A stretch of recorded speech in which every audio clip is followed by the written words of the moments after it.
आज की कहानी है पिशाच का जंगल। तो चलिए शुरू करते हैं। गांव के पास एक घना जंगल था जिसे लोग पिशाच का जंगल कहते थे। वहां जाने की हिम्मत कोई नहीं करता था। कहते थे जो भी उस जंगल में जाता कभी वापस नहीं आता। एक बार गांव का एक शिकारी अर्जुन इन कहानियों को झूठ मानते हुए जंगल में चला गया। उसके पास एक बंदूक, कुछ खाने पीने का सामान और एक मशाल थी। अर्जुन को खुद पर बहुत भरोसा था। जंगल में दाखिल होते ही उसे अजीब सी बेचैनी महसूस हुई। पेड़ इतने घने थे कि सूरज की रोशनी तक नहीं पहुंच रही थी। चलते चलते उसे झाड़ियों के पीछे से किसी के चलने की आवाज सुनाई दी। उसने पीछे मुड़कर देखा, पर वहां कोई नहीं था।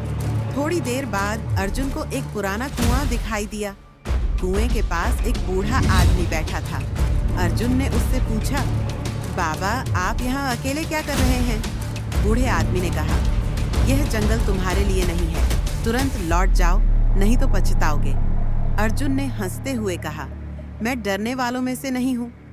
बूढ़े आदमी ने कुछ नहीं कहा, बस अपनी गर्दन झुका ली। अर्जुन आगे बढ़ गया। जैसे जैसे वह जंगल के अंदर जाता गया, उसे अजीब अजीब आवाजें सुनाई देने लगीं। कभी बच्चे के रोने की, कभी किसी औरत के हंसने की।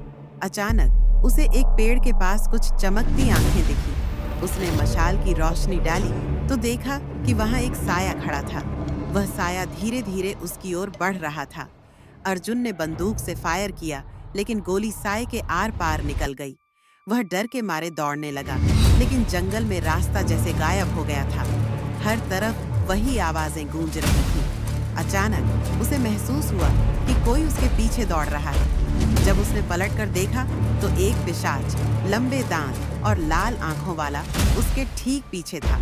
अर्जुन चीखता हुआ भागा, लेकिन कुछ ही देर में वह गायब हो गया। सुबह गांव वालों को जंगल के किनारे अर्जुन की बंदूक और फटे कपड़े मिले, लेकिन अर्जुन का कोई पता नहीं चला। लोगों का मानना है कि पिशाच का जंगल आज भी आत्माओं और पिशाचों का घर है। वहां जो भी गया उसने कभी वापसी नहीं की। अगर आप और डरावनी कहानियां चाहते हैं तो बताइए। Please subscribe for more. धन्यवाद।